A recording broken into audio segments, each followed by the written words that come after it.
yarakize kandi mu kizungu bari baramuvuye byarananiranye. Indwara zero za abavuzi ba Kinyarwanda baravura. Ngenda bihamya. Ibi ngibi ubona wabonye ko ari amazi nacanishije kino cyuma. Ibi ngibi ni imbaraga mba ndi gukoresha. Uzijya wumva ngo inkuba zirakubita. Ubu uyu muriro ndi hano ushobora kubitisha umuntu inkuba aho yaba ari hose. Mfite wenda nk'urugero mfite ifoto yiwe n'amazina ye, ushobora kumukubitisha inkuba aho yaba ari hose. Twe turakurebera nkanjye w'umupfumu, ngenda kurebera nkakumenyera bya bindi byawe byihishe byakuziye mu buzima bituma ubuzima bwawe butagenda neza. Ibyo ndabikurebera nkabikubwira nkanabigukemurira. Ariko buryo wawe undi nawe utekereza nabi azamenya agaciro kanjye kuko yangezeho namukemuriye ikibazo cyari kimugoye.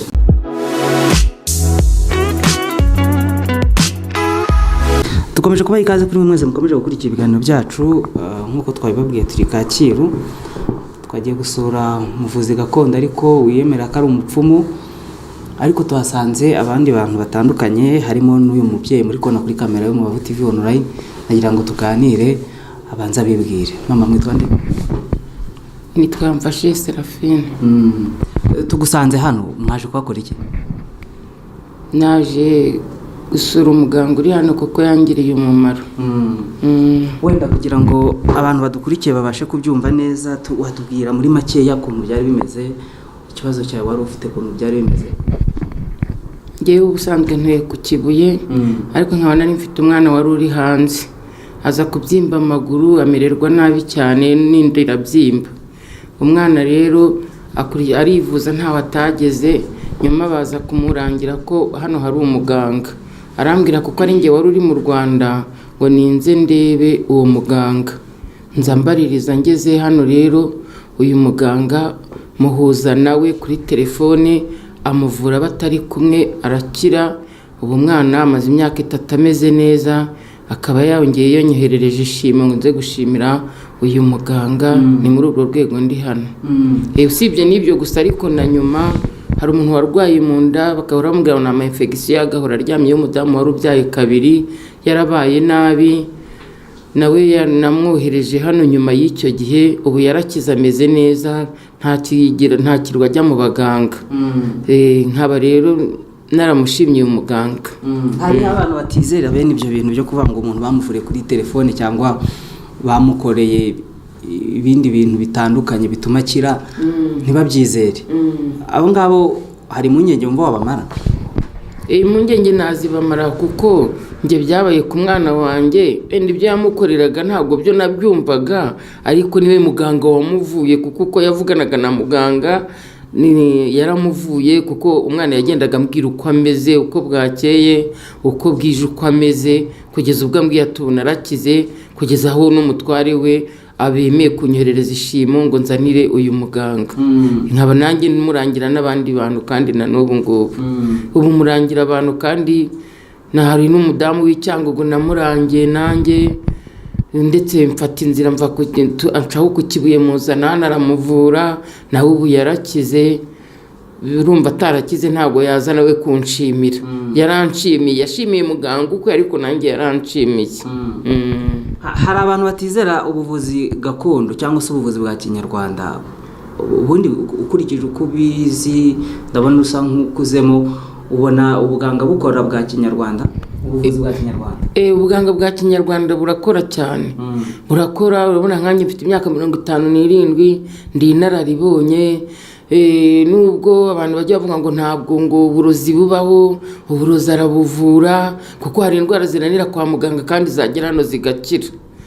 Nk'uwo mudamu ndi kuvuga wavuye ku Kibuye witwa Lisa yarakize. Yavuye Icyangugu yarakize kandi mu kizungu bari baramuvuye byarananiranye. Indwara zero za abavuzi ba Kinyarwanda baravura.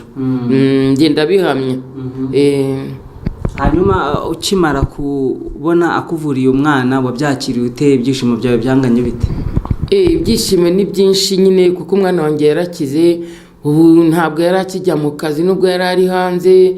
Urumva byari kuzagera n'igihe umugabo akamuta kubera gukomeza kumutangaho amafaranga, ariko ubu bameze neza. Ndi kubona umwambaro urumva ntabwo yakoherereza muganga ishimwe ngewe watambaye nanjye icyo kurya ubu ndishimye niyo mpamvu nanjye murangira n'abandi agomba kujya avura iyo mpuye n'umuntu ufite ikibazo ndamumurangira kandi nawe arabizi ari hano ko arabizi ko njya murangira abantu benshi kandi nkabagiriraho umugisha kuko barakira. Turagushimiye cyane wakoze. Murakoze namwe ntabwo namwe mujye mumurangira abantu. Yego.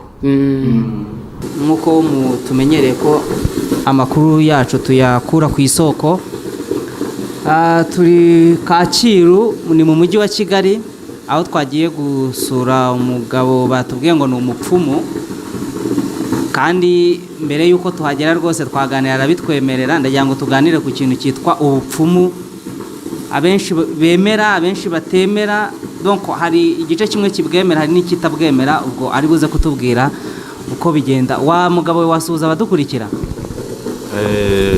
Muraho, ndabasuhuje aho muherereye hose, namwe abanyamakuru ndabasuhuje. Wabanje kudukanga cyane, mbona ufashe isoro imbehe n'imbehe, mbona ufashe imbehe ushyizemo amazi uracana biraka, biriya bintu ni ibiki umwuka wacu? Ibi ngibi ubona wabonye ko ari amazi nacyandishije kino cyuma. Ibi ngibi ni imbaraga mba ndi gukoresha. Uzajya wumva ngo inkuba zirakubita, ubu uyu muriro ndi hano ushobora kubitisha umuntu inkuba aho yaba ari hose. Mfite wenda nk'urugero mfite nk'ifoto yiwe n'amazina ye, ushobora kumukubitisha inkuba aho yaba ari hose. Abantu ntibabifata nk'uburozi? Abantu burya bafata ibintu bitandukanye. Nshobora kubifata nk'uburozi, nshobora kubifata nk'izindi mbaraga zisanzwe zidapfa kuboneka aho ariho hose, nk'uko byagiye bivuga ko inkuba zikubita abantu, cyangwa se zishobora gukubita igiti kikuma. Uyu muriro nawe akubitisha igiti kigahita cyuma. Hanyuma ubikora ute rero kugira ngo ubigire? Ni uko uwo muntu n'inzirakarengane zose urakubita ukasa? Oya, ntabwo iyo nkuba dukoresha ntabwo yakubita umuntu atahemutse. Iyo umuntu yahemutse nibwo abona ingaruka z'ikibi yakoze. Hanyuma uri umupfumu? Ni ukuvuga ngo ubundi ijambo bavuga ngo umupfumu ni uko wenda barishyize mu kintu umuntu ashobora kumva nabi, ariko umupfumu ntabwo ari izina ribi, si ikintu kibi. Ahubwo umupfumu ni uko wakurebera umuntu bya bindi by'iwe atabasha kubona, kwa kundi umuntu avuga ngo mfite inyatsi, ngo sinshaka. Twe turakurebera nkanjye w'umupfumu, ngenda kurebera nkakumenyera bya bindi byawe byihishe byakuziye mu buzima bituma ubuzima bwawe butagenda neza. Ibyo ndabikurebera nkabikubwira nkanabigukemurira, cyangwa se niba hari ibindi bintu by'abantu batakumereye neza nabyo ndabikurebera nkagira icyo ngufasha.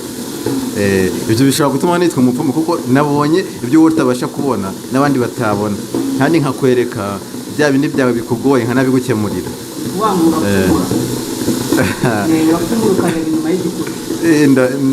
Ndeba inyuma ya bwa buzima bwawe.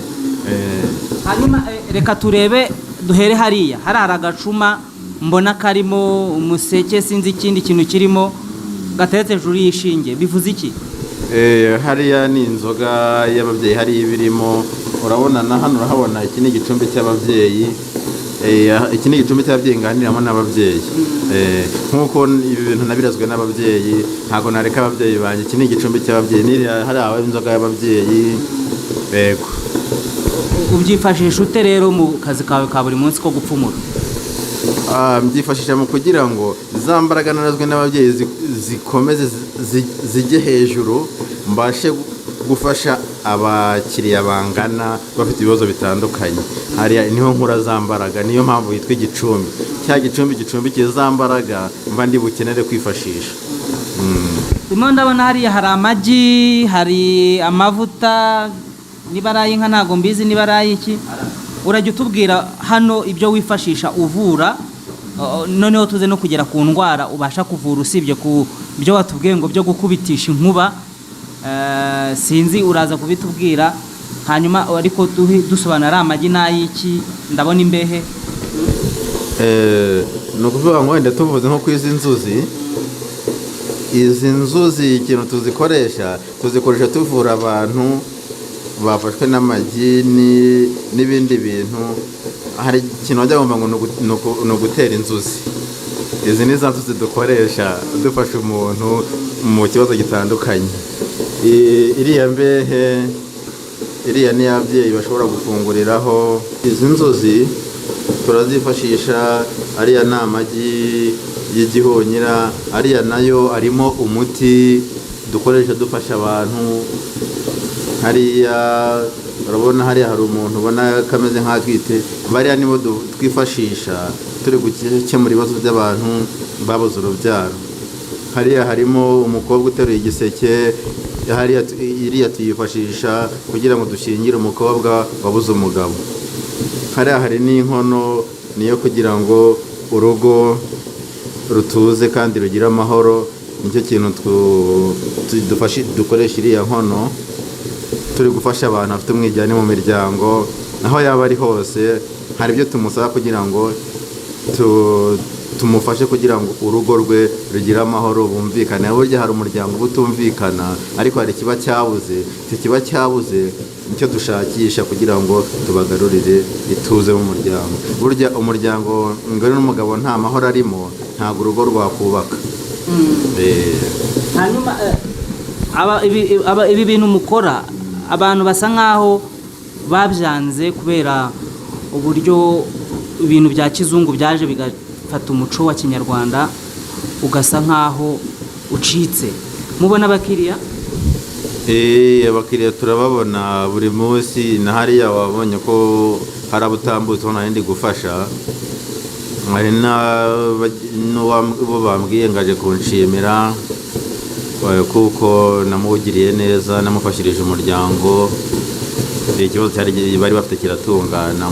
Umwana w'aba hanze narabafashije cyane, bambwiye ko yaje kunshimira, nibwo bakimbwira ko yahageze. Gusa yari yanyandikiye no kuri izi telefone, arambwira ati ndibuze kugushimira kubera igikorwa cyiza wankoreye. Narirukanze amavuriro yose, umwana wanjye byaranze gukemuka. Yego.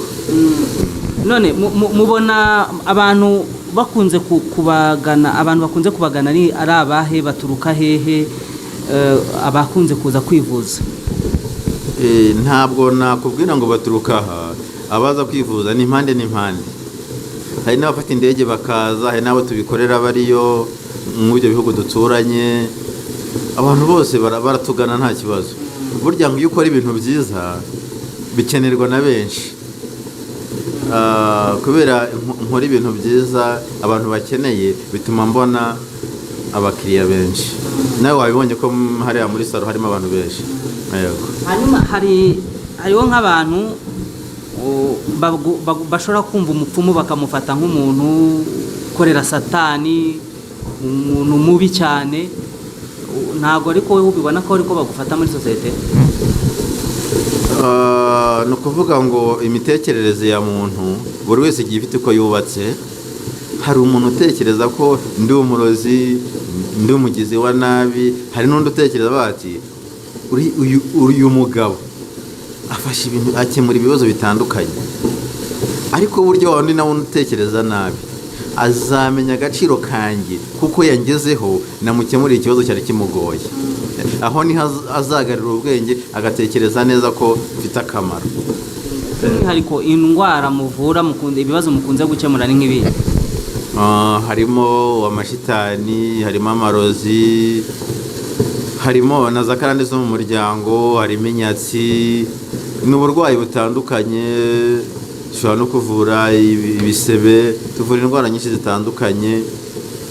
Kikuze umuntu afite ikibazo cy'uburwayi ashobora gufata nimero yanjye akampamagara, akangisha inama, nkamubwira nti ushobora gukora ibi kugira ngo ugire amahoro cyangwa bwa burwayi bwawe bukire, cyangwa se ndakuvura gutya bitewe n'indwara uko imeze. Ariko mu by'ukuri ntabwo narondora indwara nyinshi mvura, kuko nanjye niyiziho ko ari nyinshi. N'abangana barabizi bitewe n'uburwayi baba bafite. Turaguha umwanya wo gutanga nimero utatwishyuye koko? Ntabishyuye. Mwawuma cyane ko mwaje mungana. Burya iyo ukora ibintu byiza kugira ngo n'abandi babimenye. Kuba mwaha umwanya nkatanga nimero ni ukugira ngo n'abandi tubafashe gukemura ibibazo byabo no gukura abantu mu rujijo kugira ngo hatagira abagira ngo wenda twabeshye ntacyo nimero yivuge. Okay, nimero yanjye iba kuri WhatsApp, ushobora no kumpamagara nkakwitaba tukaganira ukambwira ikibazo ufite nkagikemura. No kuri WhatsApp wanyandikira, wanampamagara nk'abari mu mahanga mba mbona bakunda gukoresha za WhatsApp, nabyo rwose wanyandikira cyangwa ukayimpamagaraho, byose nta kibazo. Nimero yanjye rero ni iyi ngiyi, ukampamagara nkagufasha cyangwa se nkakuyobora ukaza hano nkorera nkagufasha, byose biremewe. Uwayumva wese muhaye ikaze. Ntacyo buriya natwe turagufasha tuyigushyirireho, ubwo abantu bagusobanuze byinshi batari buze gusobanukirwa biri muri iki kiganiro, hari ibindi bashobora kugusobanuza ukabasobanurira. Ariko dukomeje kuganira, iyo muvuze ngo mufasha abantu badahari, ngo mubigenza bimute, mukoresha imiyaga n'imyuka mibi, mukoresha iki? Dukoresha imbaraga, nta gusobanurira keretse wenda warigeze ubaho umuganga gakondo, hari ibyo winjiyemo mo imbere mu bijyanye n'ubuvuzi, nibwo ntazi gusobanura ukazumva. Ariko icyo niyizeyeho ni uko nshobora guhamagara umuntu cyangwa se yahamagara ngira ati mfashe iki, ntagira nti ufite ifoto, kangati ndayifite, akayima akampa n'amazina, nkanamusuzuma adahari, nkamubwira ibibazo afite mu buzima cyangwa se uburwayi afite n'uburyo bwakemukamo, nkabumukemurira nkoresheje ya foto. Buryo umuntu afite ifoto yawe aba afite byinshi yakora mu buzima bwawe, ashobora guhindura byinshi kubera ya foto n'aya mazina yawe. Ibyo rero njye ntabwo mbihindura mbigira nabi, mbihindura mbigira neza. Yego. Hanyuma turi kugana ku musozo w'ikiganiro cyacu, ni icyo wabwira abantu bakurikira Umubavu TV ku bijyanye n'izo mbaraga muvuga ko mukorana nazo? Icyo nabwira abadukurikiye ni uko nabwira ko bangana nk'abafasha. Hano iwacu ubuvuzi burakora kandi neza cyane, nkaba mbahaye ikaze ko batugana tukabafasha. Murakoze cyane.